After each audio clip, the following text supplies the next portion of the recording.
Assalamualaikum warahmatullahi wabarakatuh. Inna hamdalillah nahmaduhu wa nasta'inuhu wa nastaghfiruh wa na'udzubillahi min sururi anfusina wa min syai'ati a'malina may yahdillahu fala mudhillalah wa may yudlilhu fala hadiyalah.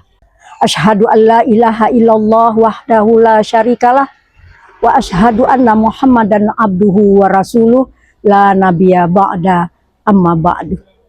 Rabbi srohli sodri wa yasirli amri wahlul uqdatam min lisani yafqahu qauli. Pemirsa IAI TV dimanapun berada, yang insya Allah dirahmati oleh Allah Subhanahu wa Ta'ala. Alhamdulillah, puji syukur senantiasa kita ucapkan kehadirat Allah Subhanahu wa Ta'ala, karena berkat rahmat dan karunia-Nya sampai detik ini kita tetap diberikan kesehatan, dan insya Allah kita dapat melaksanakan ibadah puasa dengan sebaik-baiknya.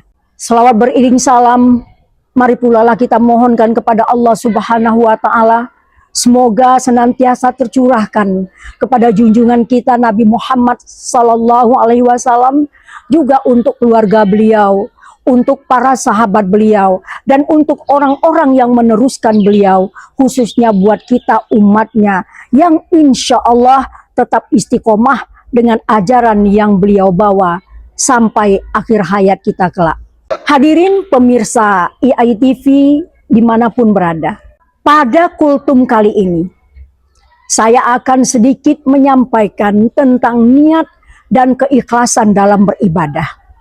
Berangkat dari sabda Rasulullah Sallallahu Alaihi Wasallam dalam sebuah hadisnya dari Abi Hurairah dan diriwayatkan oleh An-Nasa'i, beliau mengatakan, kam min so'imin laisalahu min siyamihi ilal ju' wal atos. Kata Nabi kita Muhammad SAW, betapa banyak orang yang berpuasa tapi tidak memperoleh apa-apa, kecuali hanya mampu menahan lapar dan dahaga. Hadis ini merupakan tantangan berat bagi kita, karena sudah disampaikan oleh Rasulullah SAW bahwa banyak orang yang puasanya tidak ada nilai di sisi Allah Subhanahu wa Ta'ala. Hadirin, dari ayat yang disampaikan Allah Subhanahu wa Ta'ala dari firman-Nya, bahwa yang dipanggil melaksanakan ibadah puasa itu adalah orang-orang yang beriman. Orang yang beriman berarti percaya kepada Allah Subhanahu wa Ta'ala 100%. Maka di dalam melaksanakan ibadah puasa ini penting sekali keikhlasan. Kenapa? Karena ikhlas itu sendiri berarti memurnikan niat melaksanakan ibadah, orientasinya semata-mata mengharapkan keridhaan Allah Subhanahu wa Ta'ala, tidak untuk mendapatkan pengakuan selain Allah Subhanahu wa Ta'ala. Itu yang ikhlas. Jadi ibadah puasa ini kita laksanakan juga harus penuh keikhlasan. Tidak perlu kita mengharapkan pengakuan orang lain, tidak perlu kita berpura-pura puasa, karena yang maha tahu adalah Allah Subhanahu wa Ta'ala. Hadirin pemirsa IAI TV yang saya hormati, apa manfaat ikhlas itu? Pertama, manfaat ikhlas itu membuat hati dan jiwa kita serta hidup kita tenang dan tentram. Kenapa?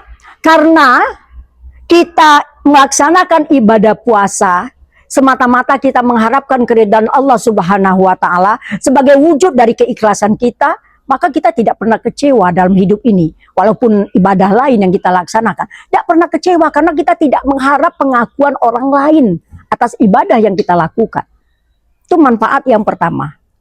Yang kedua, puasa kita insya Allah diterima oleh Allah Subhanahu wa Ta'ala. Karena tujuan utama kita adalah melaksanakan ibadah puasa semata-mata mengharapkan keridhaan Allah Subhanahu wa Ta'ala. Tentu saja puasa kita diterima oleh Allah Subhanahu wa Ta'ala. Nah, kalau kita tidak ikhlas, tentu tidak bisa diterima puasa kita. Yang ketiga, apa manfaat ikhlas itu? dosa-dosa kita akan diampuni. Kita akan masuk ke surga. Puasa kita insya Allah diterima. Sesuai juga dengan hadis Rasulullah SAW. Man soma Ramadana imanan wahtisaban ghufiralahu ma taqaddama min zambi. Siapa yang berpuasa sesuai ketentuan dengan penuh perhitungan, tentu ada di dalamnya ikhlas, maka akan diampuni dosa-dosa sebelumnya. Dosa-dosa yang berlalu akan diampuni. Nah, betapa tidak kalau dosa-dosa kita sudah diampuni, jelas puasa akan memberikan dampak terhadap ketenangan jiwa. Kenapa? Ada dua syarat ibadah itu diterima oleh Allah Subhanahu wa Ta'ala. Pertama, syaratnya ikhlas. Kedua, syaratnya berilmu tentang ibadah yang kita lakukan itu. Ikhlas orientasinya kepada Allah Subhanahu wa Ta'ala, tidak ada yang lain. Berilmu, sebelum melaksanakan ibadah puasa dengan baik, maka kita perlu mempelajari ilmu tentang puasa. Apa syarat dan rukunnya? Apa saja yang membatalkan puasa? Apa saja yang mempreteli pahala puasa?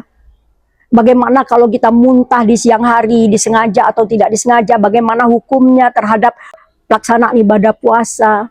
Dan lain sebagainya. Kita perlu ilmu. Hai Sobat Yasni, bingung mau kuliah di mana? Mari bergabung bersama kami di IA Yasni Bungo.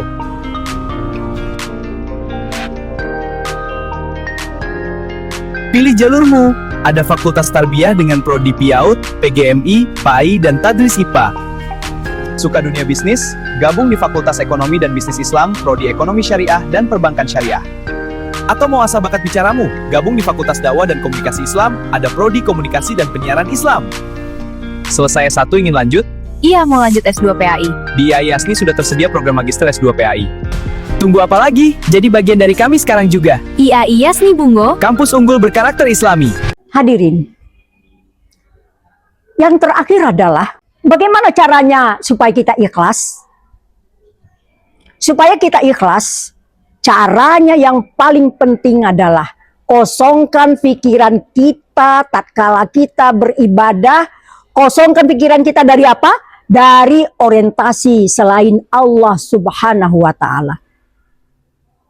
Begitu kita melaksanakan ibadah puasa dengan niat yang benar, kita kosongkan yang lain itu. Hanya kita melaksanakan ibadah puasa berdasarkan keridhaan Allah Subhanahu wa Ta'ala. Kata Allah Subhanahu wa Ta'ala sebagaimana firman-Nya dalam surat Al-Bayyinah ayat 5. A'udzubillahi minasyaitonirrajim. Wa ma umiru illa liya'budullaha mukhlishina lahuddin. Hunafa yuqimus shalah wa yu'tunaz zakah wa zalika dinul qayyimah. Apa kata Allah? Bahwa kita ini disuruh beribadah itu karena menunjukkan ketaatan kita kepada Allah Subhanahu wa Ta'ala. Dengan apa? Istiqomah. Hunafa, istiqomah, dan itulah agama yang lurus. Jadi untuk itu mari kita perbaiki niat kita dalam melaksanakan ibadah puasa, karena niat itu merupakan energi dalam meningkatkan kualitas puasa itu sendiri. Semoga puasa yang kita laksanakan pada hari ini akan selalu memberikan ketenangan dalam kehidupan kita, akan dapat membuka ladang pahala dari Allah Subhanahu wa Ta'ala, dan dapat mencegah kita berbuat dosa. Itu saja mungkin yang dapat saya sampaikan. Lebih dan kurang saya mohon maaf. Kesempurnaan hanya milik Allah Subhanahu wa Ta'ala. Billahi taufik wal hidayah. Wassalamualaikum warahmatullahi wabarakatuh.